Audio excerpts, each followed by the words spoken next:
Recientemente, hermanos, de pasada vi el título de un libro que se llama Extraordinarias Oraciones de la Biblia. No he leído ese libro, pero me hizo pensar en dos cosas. Primero, me hizo pensar en que efectivamente en la Biblia encontramos lo que podemos llamar oraciones extraordinarias, sobre todo si pensamos en Abraham, en Samuel, en David, en Job, en Jeremías y obviamente también en el Señor Jesús.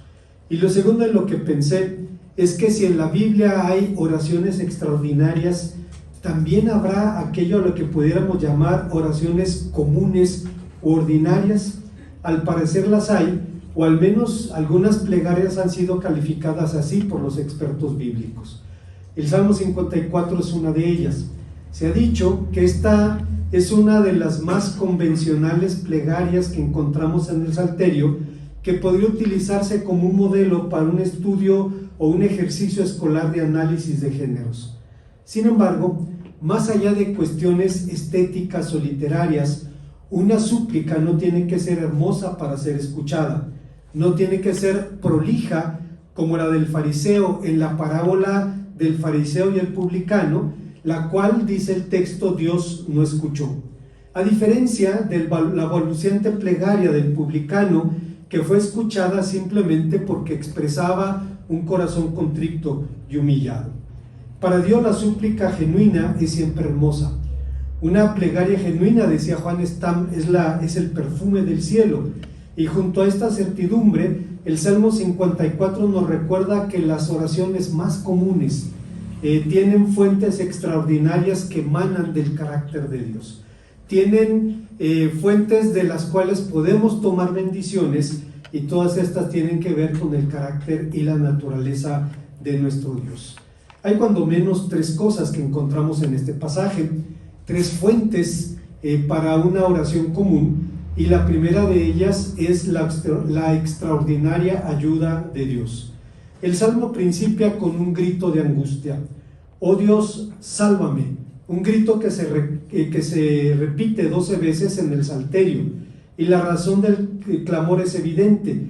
El Salmo fue escrito en tiempos de la persecución de Saúl, cuando los habitantes de Zif informaron al rey que David se ocultaba en esa región.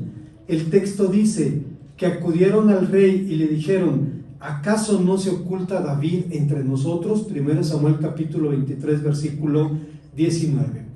Los zifeos realmente denunciaron dos veces a David. La primera fue en el capítulo 23 de 1 Samuel y la segunda en el capítulo 26 del mismo libro. Pero Zif estaba ubicada en el territorio de Judá, y por tanto los zifeos eran parientes de David, y su denuncia suele ser vista como un acto de traición. Esto nos enfrenta a una pregunta: ¿por qué denunciaron los zifeos a su famoso pariente? Algunos dicen al respecto que los habitantes de Zif fueron leales al rey, y que la Biblia no aclara si sabían o no que Dios había ungido a David, pero simplemente tomaron la decisión que les pareció correcta y lógica de apoyar al rey denunciando al fugitivo hijo de Isaí. Lo que parece lo mejor en un momento no siempre lo es.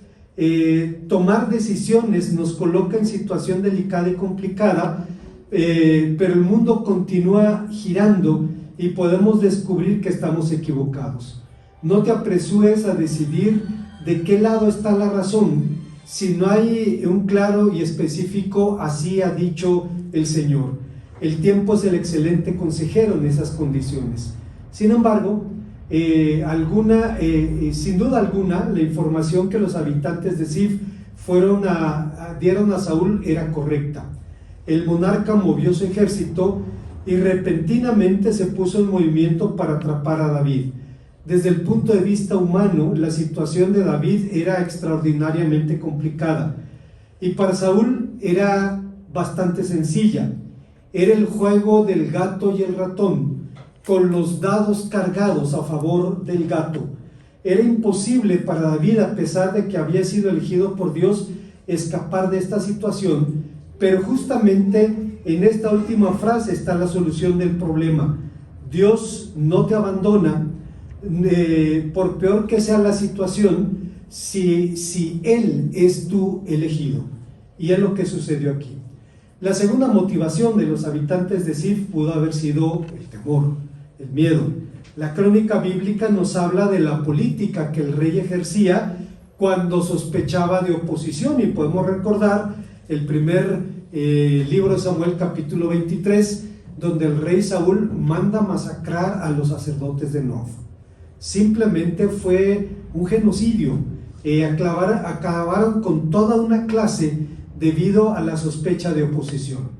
Es verdad que la masacre de Nob ocurrió después de la denuncia de los zifeos, pero no es necesario tener un doctorado o tener un coeficiente intelectual de 130 para sospechar o entender lo que puede hacer un loco con autoridad absoluta, lo que un poderoso paranoico puede hacer, y es precisamente lo que sucedió.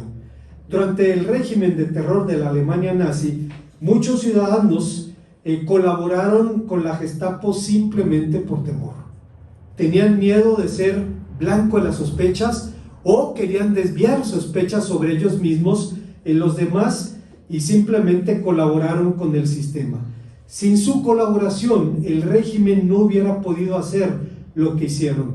Por su colaboración hicieron posible la aniquilación de millones de judíos, gitanos, homosexuales, testigos de Jehová, comunistas, sindicalistas. Sin esa ayuda hubiera sido imposible no hacerlo. Pero si la motivación de los zifeos era o no legítima, lealtad al rey, para David era exactamente lo mismo. Si lo hacían por lealtad o por temor, la situación era igual para él. David vivió aquella frase que dicen los norteamericanos cuando te clavan la espalda, el puñal en la espalda y te dicen con una sonrisa: lo siento, no es personal. Bueno, puede no ser personal, pero igual te duele, o sea, no te quita la herida, y era precisamente lo que estaba pasando aquí. Sin embargo, David contaba con la ayuda del Todopoderoso. ¿En qué consiste la ayuda de Dios? El verbo ayudar es utilizado por primera vez en la Biblia en la bendición que Jacob le da a su hijo José cuando declara: por el Dios de Jacob que te ayuda. Génesis 49:25. En el Salmo 54, David declara a Dios como su ayudador. El participio ayudador es utilizado de varias formas en los salmos. En el Salmo 10, versículo 14 dice: a ti se acogerá el desvalido, tú eres amparo del huérfano. Allí ayudador se traduce como amparo. En 21:11 suplica: no te alejes de mí, porque mi angustia está cerca y no hay ayudador, no hay quien me ayude. En el marco del juicio divino, David suplicaba: oye Dios y ten misericordia de mí y sé tú mi ayudador, en el Salmo 30, versículo 10. Y en 72:12, porque él librará al menesteroso que clamare y al afligido que no tuviere quien lo socorra. Y otra vez se traduce así la palabra ayudador. La idea de la ayuda divina se expresa en Isaías en una de las más hermosas promesas que tenemos en este pasaje.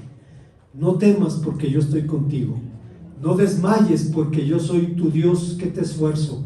Siempre te ayudaré, siempre te sustentaré con la diestra de mi justicia. Promesa de la que Carlos Spurgeon decía: David veía enemigos por todas partes y ahora con alegría miraba al lado de sus defensores y ve a uno, con mayúscula uno, cuya ayuda es mejor que toda la ayuda que puedan darle los hombres. Se siente lleno de gozo cuando reconoce a su divino campeón y grita: he aquí, es un tema de exaltación piadosa de todos los tiempos, que el gran Dios nos proteja y ayude a su pueblo. ¿Qué importa el número o la violencia de nuestros enemigos cuando Él levanta su escudo, el escudo de su omnipotencia, para preservarnos, y la espada de su poder para ayudarnos? Poco nos importan los desafíos del enemigo mientras tengamos la defensa de nuestro Dios. Hay una segunda idea que encontramos en este pasaje. Se dice que el Salmo 54 es una plegaria común. Y la verdad, hermanos, que tenemos plegarias comunes todos los días, como por ejemplo la acción de gracias por los alimentos. Puede ser algo frío, puede ser algo mecánico, rutinario, simplemente porque hay que hacerlo, pero aún una plegaria así encuentra respuesta en otra fuente extraordinaria, que es el apoyo divino. El segundo fundamento de la plegaria de David era la seguridad de que Dios lo apoyaba. Apoyar significa sostener a alguien para que no caiga. Es uno de los llamados verbos de la salvación, es decir, aquellos términos que cifran la ayuda divina. Pero como hemos señalado en otras ocasiones, originalmente salvar tenía la idea de proveer ayuda extraordinaria, hasta que con el tiempo y especialmente con el mensaje de los profetas adquirió el sentido espiritual que ahora damos por sentado, es decir, la provisión divina en nuestra condición humana que los hombres ahora damos por sentada. Así que en sentido literal podemos recordar, por ejemplo, al profeta Amós, que dice que alguien agotado llega a su casa y se apoya en la pared. Es un cuadro de terror, porque dice, es como el que huye del león y se encuentra con el oso, y se le escapa al oso y se mete a su casa y se recarga en la pared y lo muerde una serpiente. Esa es la peor de las situaciones que puede vivir una persona, ¿no? Pero ahí la idea de apoyar es sostener el peso en la pared.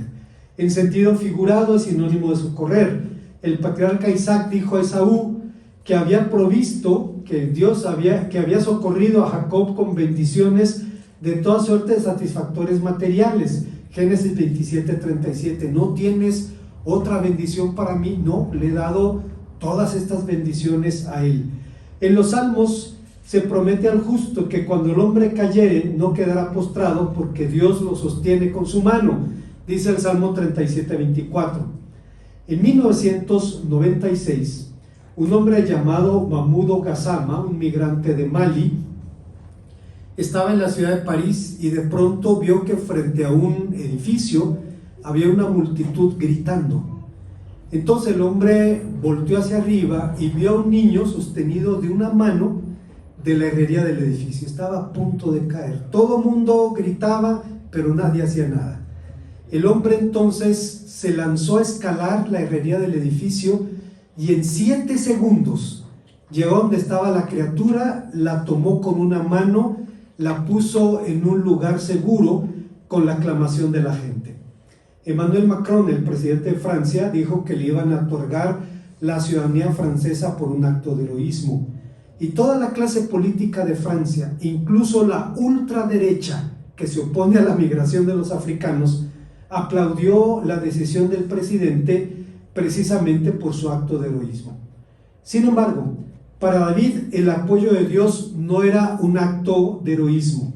Hay personas que dicen que hay genes para ser héroe, que hay personas que tienen esa capacidad genética de responder como la mayoría no respondería cuando estamos congelados ante una situación que nos intimida.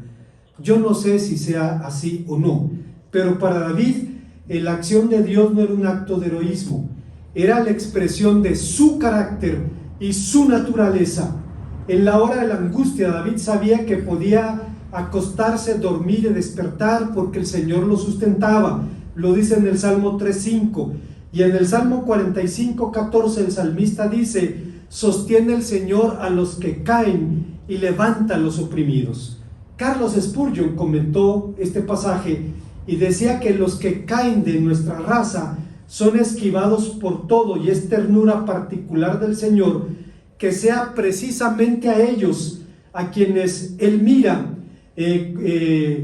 cuando son los principales de los pecadores y los menos considerados en la humanidad. Los que caen entre nosotros son fáciles de ser pisoteados por los fuertes. Su timidez y dependencia hacen de ellos víctimas de los orgullosos y dominantes, y a ellos también el Señor sostiene con su mano. Es asombroso, hermano, lo que Dios puede hacer en la vida de un ser humano desechado. En el siglo XIX en Estados Unidos hubo un evangelista que era gitano, se apellidaba Smith, y su nombre era el gitano Smith, Gypsy Smith. Era un hombre del circo y se convirtió y llegó a ser un excelente predicador. Y A.T. Robertson, que era la vaca sagrada del griego del Nuevo Testamento en el siglo XIX, diría: he escuchado predicar al gitano Smith y no he encontrado un error de teología, de interpretación, de dicción. Dice, es un hombre que habla con una precisión pasmosa. Pablo dice que Dios puede levantar a lo débil del mundo y a lo vil del mundo y hacer de ellos instrumentos de su gracia. La palabra de Dios dice en el Salmo 111:8 entonces, que las obras de sus manos son verdaderas y fieles todos sus mandamientos, afirmados eternamente para siempre, hechos en verdad y en rectitud. La seguridad de David radicaba en la promesa de Dios, en la palabra de nuestro Dios. Hay una tercera y última enseñanza que encontramos en este pasaje. Estamos hablando de las fuentes para una oración común, para una plegaria común. Y la tercera fuente es la extraordinaria justicia divina. La oración ordinaria de la gente ordinaria surge generalmente de situaciones ordinarias. Y una de las situaciones más ordinarias, más comunes, son los conflictos interpersonales. Sabemos que uno de los temas fundamentales del libro de los Salmos son los enemigos. La Biblia hebraica utiliza 8 nombres para hablar de los enemigos, principalmente en el Salterio. En los Salmos, la plegaria contra los enemigos personales es más aguda que la que se levanta, por ejemplo, contra la opresión, contra la enfermedad, contra la miseria de la vida. ¿Quiénes eran aquí entonces los enemigos de David? La respuesta es obvia. Eran sus parientes, eran hermanos suyos que daban información al rey sobre su paradero.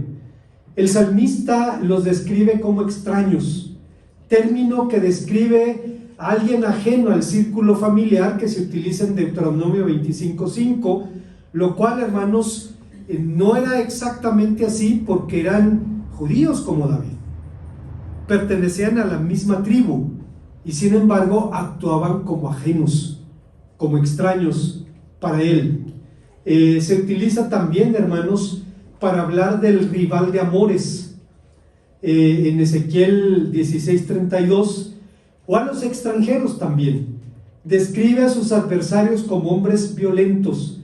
El adjetivo proviene de una raíz que significa aterrorizar, espantar, aunque no eran precisamente seres monstruosos, pues como señalamos hace un momento, infinidad de voluntarios anónimos hicieron funcionar la maquinaria nazi de exterminio, y para sorpresa nuestra, muchos judíos fueron colaboradores. En 1950, el Parlamento de Israel aprobó una ley que permitía juzgar judíos que habían participado en el Holocausto, y encontraron, imagínese usted, a 120 personas acusadas de eso viviendo en Israel. De ellos había algunos cristianos, 8 cristianos, pero 112 eran judíos, 112. Entre ellos estaba Ezequiel Ingsta, el único judío que fue condenado a muerte por delitos cometidos en el Holocausto. Ingsta fue responsable de un bloque del campo de Gross-Rosen, y fue declarado culpable de asesinato, abuso, causar la muerte de presos. Sirvió como un monstruo a la administración del campo, dijo un superviviente. Lo vi golpeando presos todos los días con el puño, el látigo, el bat o lo que tuviera en sus manos, y finalmente fue condenado a la ejecución. Hannah Arendt, una socióloga judeo-alemana, quien estuvo en Jerusalén en el juicio de Adolf Eichmann, acusado de participar en la implementación de la muerte de 6 millones de judíos en la llamada solución final, se sorprendió cuando conoció a Eichmann. Dice, era un hombrecillo apocado, mediocre, gris, un patético don nadie, sin rasgos de singularidad, al que la burocracia nazi y el sistema habían ubicado una posición en el engranaje del exterminio. Entonces inventó un término, la banalidad del mal, que a los judíos no les gustó, porque decían, no, ¿cómo que la banalidad del mal? El daño fue real. Y ella decía, no, el daño fue real, nadie lo puede negar, pero no necesitas ser un genio, ni tener cuernos, ni dientes, ni garras, para participar en algo así. Usted y yo podríamos participar en algo así en las condiciones dadas. Cuando uno ve cómo es posible que estos judíos hayan colaborado, hecho las listas de quién iba a morir ese día, ¿cómo puedes culpar a un ser humano que quiere sobrevivir? Es bien complicado, hermanos, no es tan fácil juzgar y ver el mundo en blanco y negro. Bueno, entre los judíos enjuiciados por colaboración a los nazis estaba una mujer extraordinariamente hermosa llamada Stella Kubla, una rubia de ojos azules, de excepcional belleza, la imagen que simbolizaba la belleza aria para los nazis, a la que le apodaban veneno rubio. Y su monstruosidad, la monstruosidad no tiene que ser necesariamente externa para ser monstruosa. Los enemigos que David mencionaba tampoco tenían garras y cuernos. Eran tipos corrientes como Nabal, que humilló a David y privó de sustentarlo a los hombres que pacificaron la región y protegieron los bienes del hacendado. Eran patrones que retenían el jornal de los trabajadores. Eran vendedores de cereal que añadían paja al cereal. Eran acreedores que arrancaban al deudor el metate y la cobija, en seres necesarios para la supervivencia diaria, o retenían fianzas por largo tiempo. Amos que abusaban de sus siervos, labriegos que robaban tierras, corriendo las cercas de la vecina, sobre todo si era una viuda impotente. Poderosos como Joacás, que mandó construir un palacio y no pagó un centavo a sus trabajadores por ello. Jeremías capítulo 22, versículo 3. Pero junto a todo lo anterior, la redacción del Salmo es por demás descriptiva. El salmista dice: se levantaron contra mí, expresando la agresión, usando la palabra que se utiliza para hablar de la forma como Caín se fue encima sobre Abel. El término puede tener también un sentido militar en el Salmo 3.2, pero donde la Reina Valera 60 traduce vida, realmente el texto hebreo usa la palabra nefesh, que significa alma o cuello. Dice: se han levantado para irse sobre mi cuello, con el propósito de asfixiarlo. Estaban obviamente con la intención de aniquilarlo, echarse sobre el cuello para retorcerlo como una gallina. Modismo opuesto a buscar el rostro, que significa visitar amistosamente. En síntesis, David ora a Dios porque sabe que eso es justo. Su oración se basa en un fundamento cierto. Él dice: Él devolverá el mal a sus enemigos. David sabía, hermanos, que tarde o temprano Dios nos da lo que nos corresponde. Los molinos de Dios muelen muy lento, pero muelen fino. En algún momento, hermanos, Dios nos pone a cada uno en nuestro lugar, en el lugar que nos corresponde. Como conclusión, cuando pensaba en este pasaje, recordé la visión del apóstol San Pedro en el libro de los Hechos, capítulo 10, que se resume en un relato en el que Pedro está orando y tiene una visión y contempla todo un zoológico, una cantidad de animales, y escucha la orden divina: Pedro, mata y come. Pedro responde: Señor, nunca he comido algo común, algo impuro. La palabra común es la misma palabra que se utiliza, por ejemplo, para para el nombre, gracias hermano David, el nombre del griego del Nuevo Testamento, el griego kiní, el griego común, el griego que hablaban los soldados, los comerciantes, etc., y en el que se escribió el Nuevo Testamento. No es el tema, pero ¿por qué el Nuevo Testamento se escribió con el griego de la calle? Pues para gente como común y corriente, para gente como nosotros, que en aquel tiempo hablaba ese idioma. Ahora hay que estudiar para entenderlo, pero Dios quiere hablar claro, Dios quiere hablar directamente. Y bueno, le dice al apóstol, nunca he comido nada común.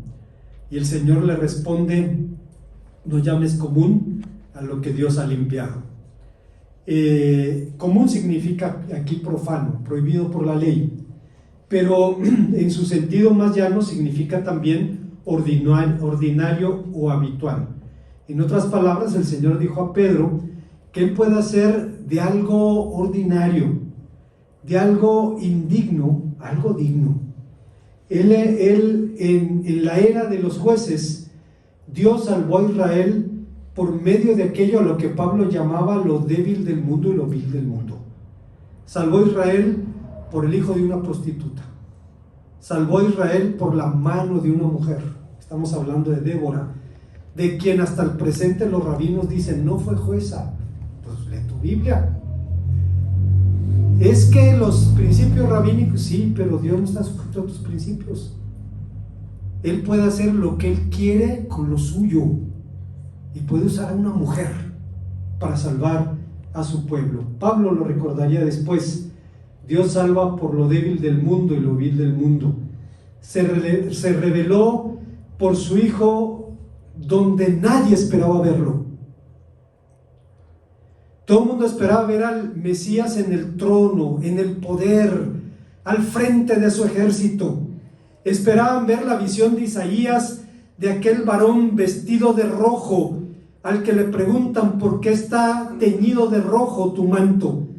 Porque está teñido en sangre, ha derrotado a sus enemigos. Y Dios se manifestó en la bajeza, en la indignidad, en la crueldad de la cruz, mostrando hasta qué punto estuvo Dios dispuesto a amarnos, al punto en que ningún Dios falso nos pudo amar. Los recursos extraordinarios de una oración común están en el Dios de la Biblia, en nuestro extraordinario Dios. John MacArthur, un libro titulado así, dice algo que es de suma importancia, sobre todo cuando pensamos en la oración. Mientras personas tienen conceptos erróneos respecto a qué se asemeja realmente Dios, tener conceptos erróneos respecto a Dios es cosa seria, porque es idolatría. Contrariamente a la creencia popular, la idolatría es mucho más que postrarse ante una pequeña figura o adorar en un templo pagano. Según la Biblia, es pensar cualquier cosa de Dios que no es verdad, o intentar hacer de Dios lo que no es. Dios mismo señala este error de la idolatría cuando dijo: pensabais que de cierto sería como tú. Salmo 50, 21. Voltaire, pensador francés, dijo que Dios creó al hombre a su imagen y a su semejanza, y que el hombre le devolvió el favor. Es decir, hizo a Dios a su propia imagen y a su propia semejanza. Y hermanos, no tardamos mucho al descubrir que seguramente el hombre tenía razón. Pero esto no solo es verdad con los hombres inicuos, frecuentemente también los cristianos somos culpables del mismo error. Porque somos seres finitos, nos inclinamos a percibir lo infinito a la luz de nuestras limitaciones. Solemos poner a Dios en una caja, pero nuestra caja es tremendamente pequeña, tremendamente limitada. Solemos permitir que nuestra cultura domine nuestros valores en lugar de que los valores de nuestra creación, de nuestro creador, la dominen. La única manera de saber realmente cómo es Dios es descubrir lo que es revelado en sí mismo y revelado en las Escrituras. Esto no lo dijo MacArthur, pero es cierto, y sobre todo revelado en Jesucristo. Cristo dijo, si me habéis visto a mí, habéis visto al Padre. Si usted sabe cómo es Dios, cómo es Cristo, entonces sabe cómo es Dios. Sorprende porque es una oración bien sencilla. Los críticos dicen, podría usarse como modelo para un estudio de análisis de géneros. Es muy básica, pues la oración más básica, la plegaria más simple, tiene respuesta en todas estas fuentes que cifran el carácter y la naturaleza de nuestro Dios. Oremos al Señor. Gracias, Padre Santo, por tu palabra, porque nos permites venir a ella y encontrar que la plegaria más simple, el ruego de un niño, puede tener respuesta en tu carácter, en tu naturaleza y en tus propósitos. Bendito seas por esto, en Cristo Jesús.